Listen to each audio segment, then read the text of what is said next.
dito ko na po sabihin lahat ng mga feelings ko. Sana po minsan, huwag naman kayo masyado stricto. Hindi ko na ma-enjoy pagkadalaga ko. 15 na, 3 taon na lang, dibo ko na.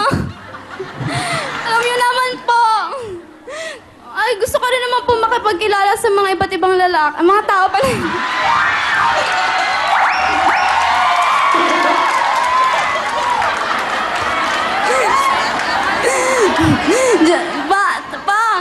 Huwag mo akong anin sa bayan. Pero, ikaw po talaga hero sa buhay ko. Kasi nakatapos ako ng high school kahit si Papa minsan nawawala ng trabaho, nakabangga. Nakatapos ako ng high school at ipagpupursige niya, maging college ako. Huwag kayong mag-alala pa. Itataas ko level ng trabaho nyo. Pag ako magpapatayo ka ng bahay, hindi ka na carpenter. Contractor ka na. Okay. Alright. Sige. Okay, ikaw ba yung nagkaroon ka na ng boyfriend? Ay! Meron po! Actually, nanonood siya. Hi, babe! Hi, David Archuleta! 15 anyos ka pa lang? Pinapayagan mo ito anak mo, 15 anyos, may boyfriend? Opo, si David Archuleta. Actually, in live po siya ngayon. 2 years kasi maglilingkod po siya para sa mga Mormons. I love you, babe. Okay. Ano talent mo, Wen? Sana po, sa mga kita ng mga taga-relocation, huwag niyo ako ikakaya. Naka, magdadami na ako. I'm feeling sexy and free, like glitters raining on me. You're like the shot of pure gold. I think I'm about to explode. I can taste the tension like a cloud of smoke in the air.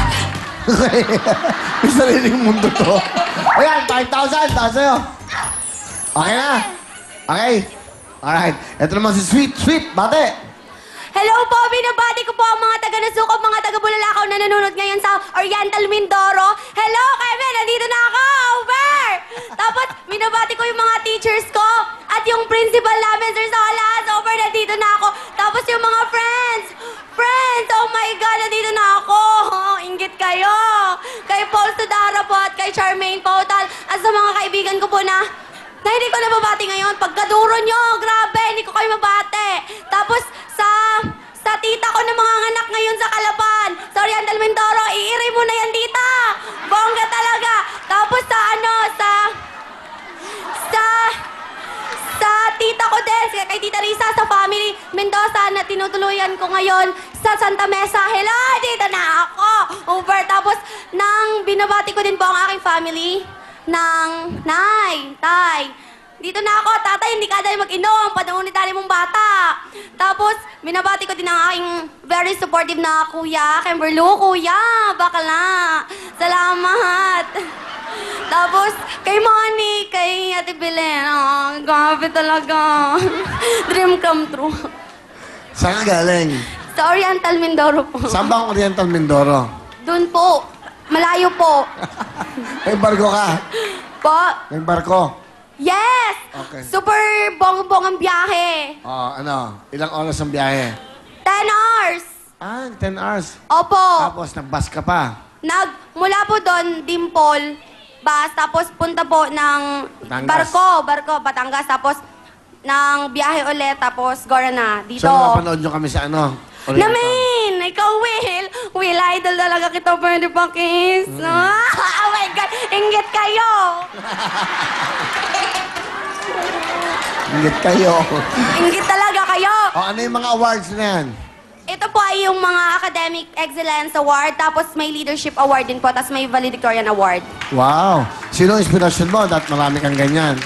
Siyempre po ang aking mga magulang na nagsisimikap na pag-aralin ako. At ng mga pamilya at mga friends po. Ano ang trabaho ng tatay mo? Ang tatay ko po ay isang tricycle driver. Nanay? Ang nanay ko po ay isang guro sa elementarya sa aming barangay. Oh. Mabuhay ang mga guro! Nanay! Bongga na dito na ako! Sayang! Alright. Nga, mga guro. Dakilang mga guro, di ba? Yes! At sino ang kasama mo? Kasama ko po ang aking pinakamamahal na kuya na kamukha ni Robin Padilla na di ko alam kung saan banda! Kuya! Yun, kuya. Ang pangalan? Kay John! Si Kuya John. Yan. Hello, Kuya Will. Magandang gabi po. Sa wakas, dito na kami. Woo! Galing kayo ng Oriental Mindoro? Opo, Mindoro Ano po. trabaho mo sa Mindoro? Bale, nag-a-apply po ako dito sa Manila. Ang gano'n. Welder po. Ano gusto mo sabihin sa kapatid mo? Sweet, sana ngayon sa papatong ka na ng college, sana pabutihin mo yung pag-aaral mo kasi yung mga magulang natin, mahirap sila, mahirap lang tayo. Kaya ginagawa nila lahat ng paraan para ikaw ay mapatapos ng pag-aaral sa kolehiyo. Kaya sana masuklian mo ng maganda yung ginagawa na paghihirap ng ninanay at saka ni tatay. Para sa iyo yun. At mahal na mahal ka namin. God bless you. Grabe. Kuya, thank you dahil sinamahan mo ako dugya. Salamat dahil kung saan-saan tayo nakarating nung mag-audition na tayo, naligaw po kami doon sa sabi nung tindera. Doon kayo sa, pag diretso lang po kami. Tapos doon po sa paliko, diretso po kami. Ay wala pong liko-liko, diretso lang po talaga yung kalsada. Diretso lang din po talaga kami. Tapos ang layo-layo na po, mga ototo po yun, yung mga ilang kilometers na po ang nalakad namin. Tapos may sumusunod pa po sa likod namin, mga bata po na hindi mo malaman kung ano. Tapos kinakabahan na po ako. Tapos sabi ko pa nga kay Kuya, kaya mo sila? Kasi parang, syempre po, second time ko lang po dito sa Manila. Tapos, punta na kami, tapos punta ulit kami sa tindera. Sabi ko pa, Alay, saan po dito ang audition ng Will Time Big Time? Tapos, sige, diretso lang. Diretso na naman po kami. Sa wakas po, nakita po namin maraming nakahiga, mga nakahiga. Yun pala, mag-audition din po. Kaya, punta po kami doon, tapos nakitulog po kami. Tapos ang higaan namin karton. Kuya, thank you dahil sa lahat-lahat. Thank you sa pagiging isang kuya na mapag-alaga, mapagmahal. Sana magbago ka na. Sana po nang magkatrabaho ka na para matulungan natin si nanay. At saka po, sa mga teachers po, marami po sigurang nagmi-misinterpret na ang mga teachers po ay maganda ang kalagayan sa buhay. Hindi po ganon dahil po ang mga teachers po, kung alam nyo lang po, parating pa lang po ang sweldo nila, hindi pa po nila hawak ang sweldo nila, ubos na po. Kaya po sa mga teachers, mabuhay po ang aking ina. Mga teachers ba kayo? Ha? Aba, buti nalaman ko yan. Ganun ba? Owen, bigyan mo ng 20,000 ng mga teachers. Para may pangkain sila. Oh. Okay. Dito naman tayo sa mga teachers na to. Go!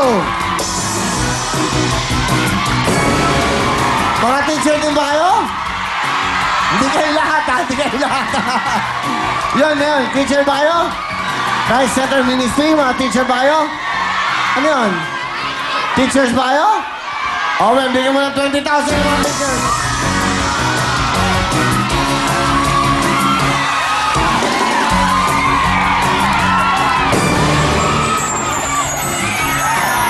Magpasalamat kayo kay Sweet. Kasi, kung di niya sinabi, hindi ko malalaman na gano'n ang sitwasyon nyo. O, di ba? Palabatan ang mga guro! Tingnan mo nga naman.